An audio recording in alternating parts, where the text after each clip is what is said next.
All right, welcome everyone to our first episode of Panda Vision. Thrilled to announce that our incredible staff has voted to name this podcast Panda Vision. Beating out some of my favorites, Tucker Talks, Panda Perspectives, and Scott's Corner, Panda Insights. But everybody came together for Panda Vision, so happy to get this off the ground.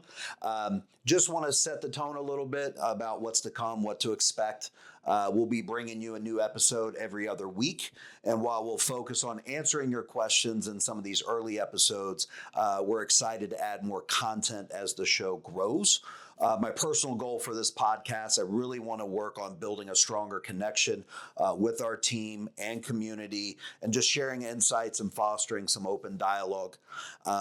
Now, before we dive into your questions, just want to start with the quarterly state of the Panda Union and just update you on where we are. Our people right now, employees throughout the company, are really focused on securing their financial futures with some really impressive momentum. We've been working with, a host of different consultants, but what this has translated into in the second quarter of 2025, happy to see that our employees have really been making contributions into their 401ks, and we are actually up over 109% year over year comparison to second quarter of last year, which is awesome, especially when you're considering that the major market indexes right now are up 24% since April 8th of this year. They're hitting their all-time highs right now. And I know a lot of our employees are super pumped to see the performances on their 401ks. So just want to say, if you guys are not putting in right now, this is a really good time to get involved. And we've had a rough 6 months. They're a little volatile for a while, but the second half of 2025, people are really, really bullish on. So please come and talk to HR and get that going if you haven't started. On the other financial fronts, I think a lot of people knew we've been working hard with M&T to increase our credit lines so we could have more access for growth. We really struggled through that in 2024, but coming into 2025, we've been able to get M&T on board, and they've actually doubled our credit facility now, which is going to give us a lot more of what we need for all the growth plans that we have. And outside of the financial components, we've made some other huge investments over the last year from a leadership standpoint. Working with Sheba, Jason Daniels' sister, been working with her now for over a year. We've been working with Matt Foss for several years now, who's really helped us lay out the entire landscape that we work from. We had an amazing experience working in Austin, Texas with everyone. We were able to work with another consultant by the name of Steven, working specifically on the 5 dysfunctions of a team by Patrick Lencioni to really enhance collaboration and working on a host of things from top to bottom to just make us better leaders. So the coaching sessions, we've been working on AI-driven components, obviously, in getting Bamboo launched, text-driven lead generation components, turbo claims tool for streamlined claims management. There really has been a lot going on. But our internal branding right now, I really feel is thriving. The podcast right now with Panda Vision, is really looking to become a cornerstone of our connection with you guys.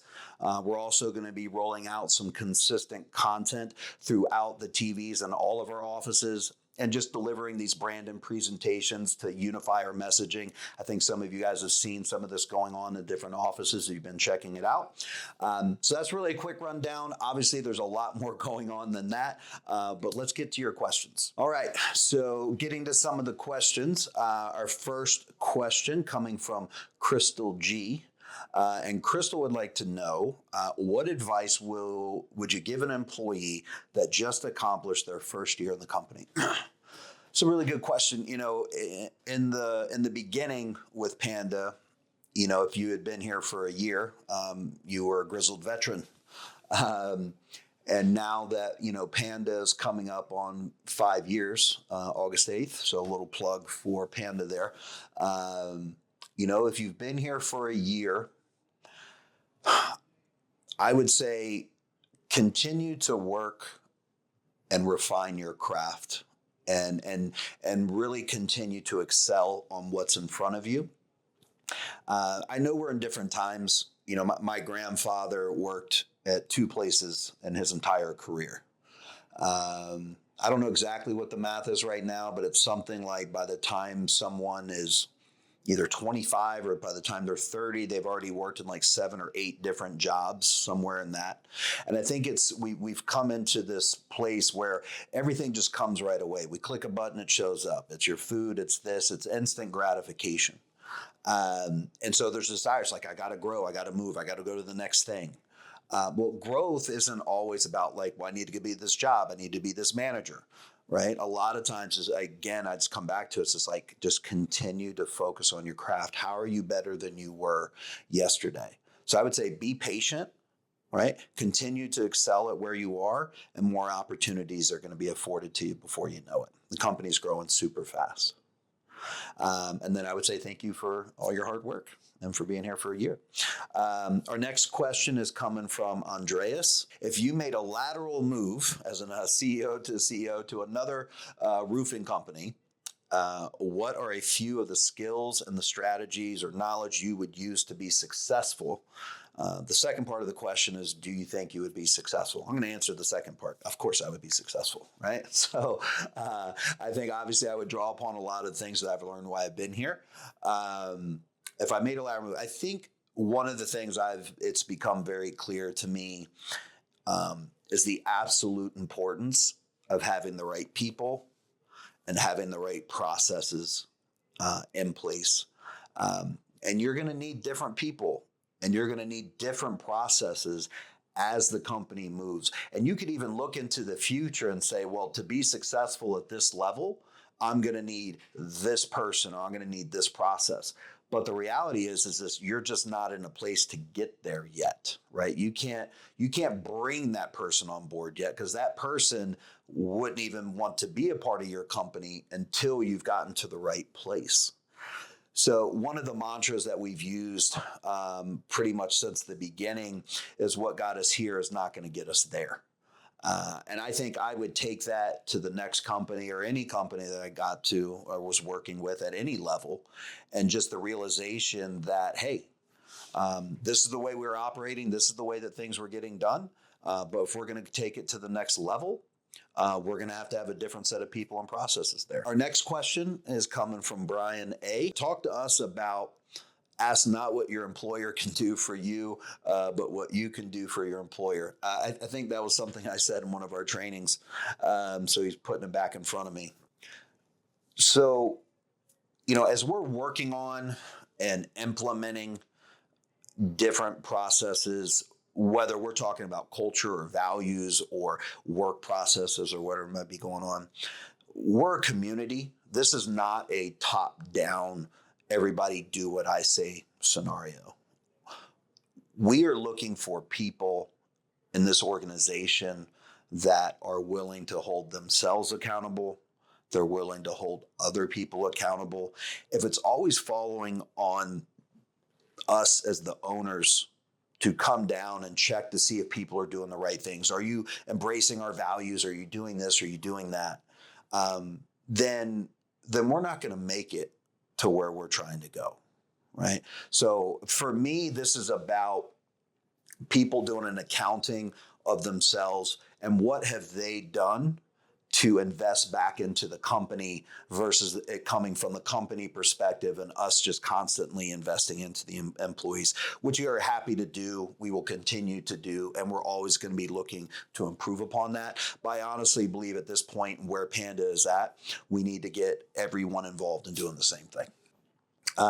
Next question is coming from Jason S. And they're asking, what specific cultural elements do you believe are the most critical to your long-term success? That's a really good question. I don't know if I'm going to look at it from a perspective like my long-term success, more like from, Panda's long-term success.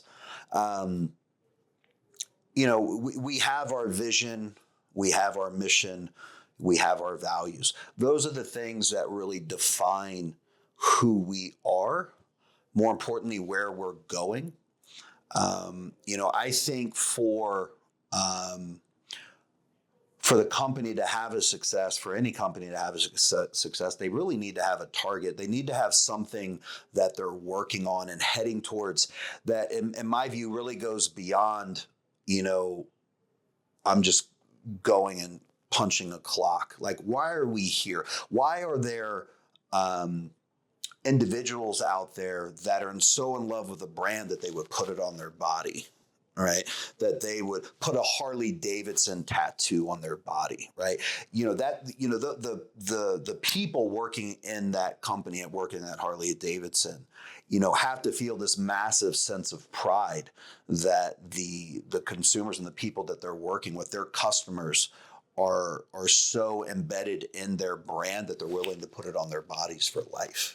Right? Because they believe that they're working on something that's much larger than themselves.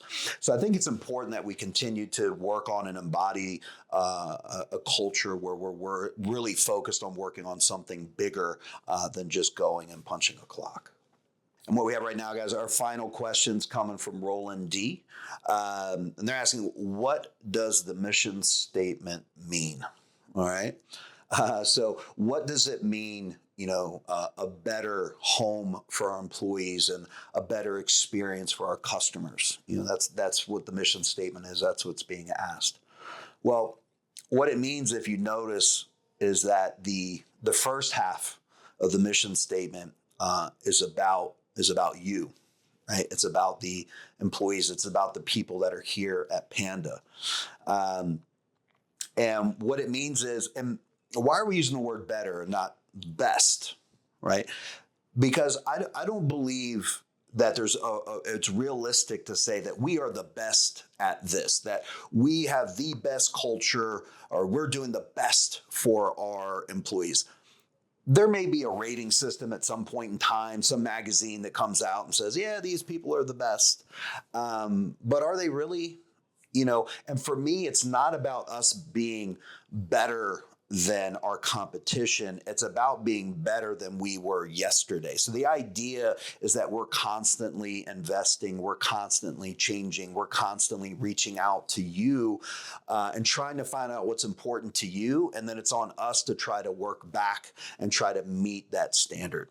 And then secondly, and not on, this was not on accident. We actually made a decision to do this, but a better experience, for our customers. Our customers are super important to us. We believe that if we invest in our employees first, they will take care of our customers. That's the idea. But when we talk about a better experience, it's how can we go beyond just checking the box, just showing up and putting a roof on there? What can we do to really just blow their doors off, have them be so excited about the experience that we just had that they're going to go tell their friends and family about it? We've been in situations, and I had this conversation yesterday. And we have an app called GTR we use to, it's a way of us getting customers or would-be people into our business that will actually go out there and refer business on our behalf. We've had situations where people that haven't even had work done by us were just so excited to be around us in different conversations that they got onto the app and they actually went and told their friends and families about us, and they hadn't even gotten work done. Right. And so we want to talk about these things, but we also want to walk them as well. We know that, we're not, hitting the middle of the target on every single job that we're doing, but we work hard to audit those times when we don't get it right. And we're trying to, increase our communication with our customers so we can continue to improve upon that. So if we can really master, building a better environment for our employees, and we can master a better experience for our customers who bring those two things together, we just see very long-term success. Before I wrap up, a few things. Long-awaited naming of our Panda mascot. And actually, we attempted this a few years ago.